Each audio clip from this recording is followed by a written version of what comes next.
The Selfish Path to Romance. Download Chapter 1 for free at drkenner.com and at amazon.com. This is from Kelly.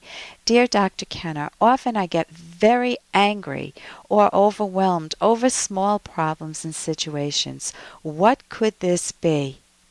So we've all had that moment when we're minding our own business and all of a sudden that car in front of you pulls in when you didn't expect it and you just feel real angry. But the anger isn't proportional to the situation. It isn't just, geez, why'd they do that? I'm so glad I'm safe now. But man, they weren't paying attention. I wonder if they were texting and you're frustrated with them, but it's not quite hitting the road rage point, the breaking point. But what if you do have road rage? What if it's one of those moments when you just say, nobody does that to me?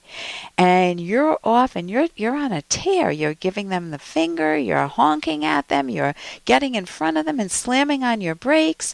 And, it's a small thing. It isn't the end of the world. Nobody got hurt. Everybody's had their moments of saying, oh, that was the exit I wanted and getting on it.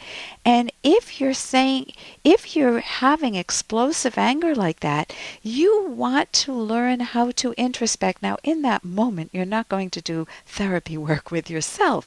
Your psychological temperature is just way too high to be able to ask some very productive questions. But when you're more relaxed, when you're in a calmer mood, not beating up on yourself, say, where did that come from?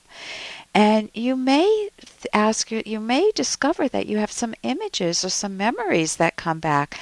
Maybe you remember a sibling who was always cutting you off, or somebody who was always putting you down at school, and you realize that the anger is not from some random stranger who cut you off on the road, but the anger is from things much deeper, a wound that's deep that you will need to deal with because it is going to pop up again in your life. So what are some examples of the times when we feel, I'll talk about the anger first, angry. I mentioned road rage. Maybe you're at a restaurant and the waitress made your meal, it was a little undercooked, and you just go ballistic on her. Why? Ask yourself why. You want to uncover the mystery that is you. You want to follow your internal leads. When have I felt this way before? When have I not felt this way? When have I dealt with this type of situation differently? Then you eventually want to get what's called a sense of proportion, the skill of keeping a sense of perspective and exploring those what they're called out of context emotions that's way too strong for the situation at hand. Maybe your dog pees on the carpet and it's just a puppy and you lose it and you feel really badly later and you don't know why you get so explosive, or your kids won't get in the car and you need to go and you're screaming at them in a way that is just not good for them. It's not good for you either. Your blood pressure is going up. You need to figure out where that comes from. And there are many books on for cognitive therapy on anger. I'm opening one right now, and it talks about different styles of anger.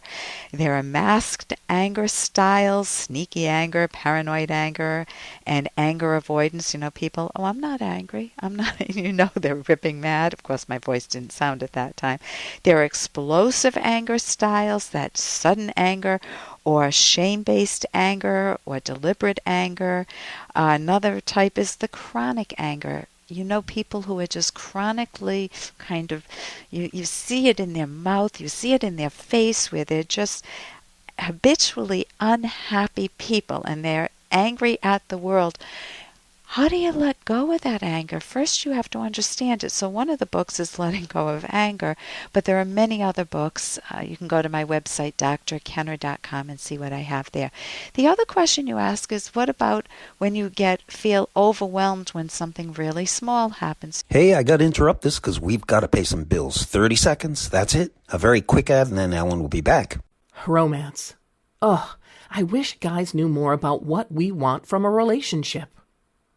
Boy, I wish I knew more about what I want. Where's that ad I saw? Here it is. The Selfish Path to Romance. a serious romance guidebook. Download Chapter 1 for free at selfishromance.com and buy it at amazon.com. The Selfish Path to Romance.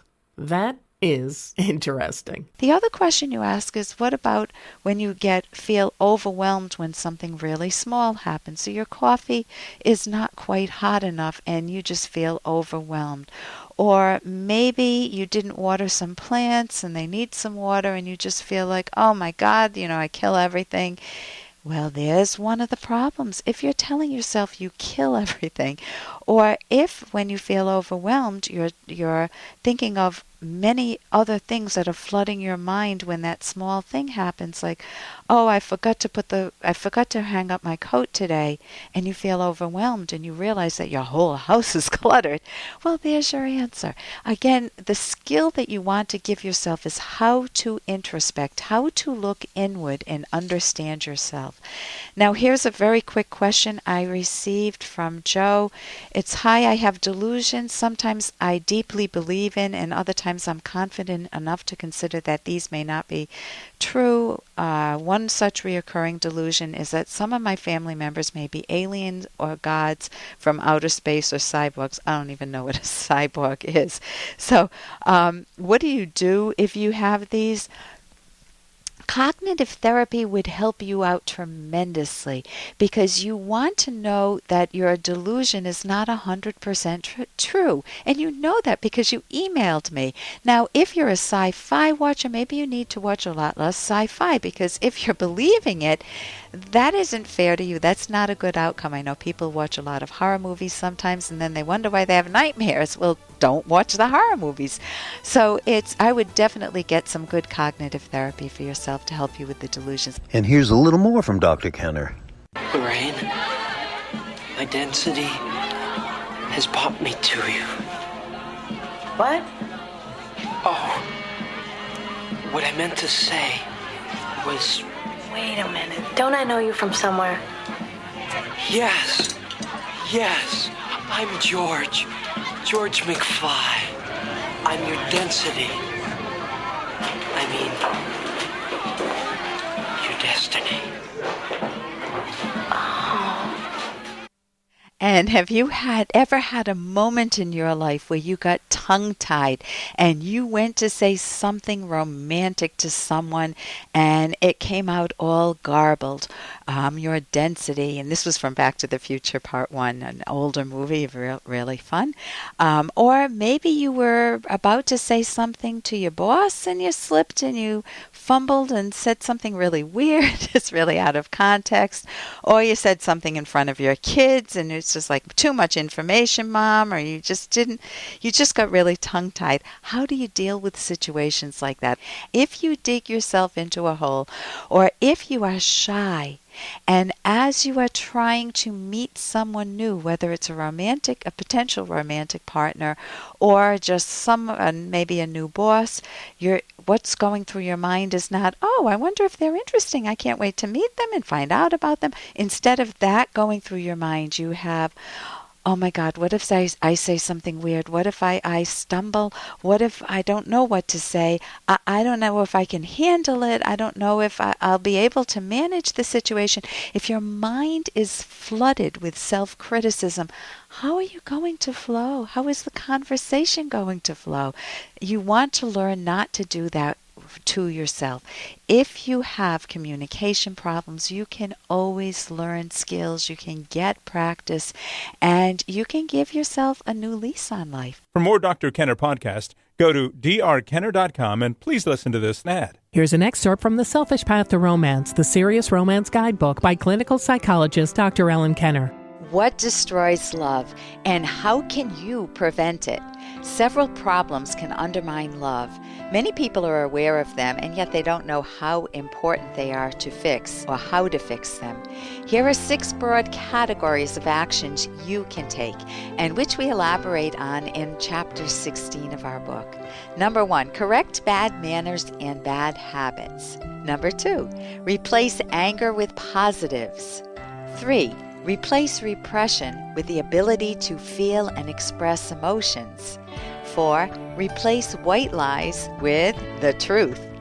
5. Don't let relatives or children undermine the relationship. 6. Don't let money issues undermine love. You can download Chapter 1 for free by going to drkenner.com, and you can buy the book at amazon.com.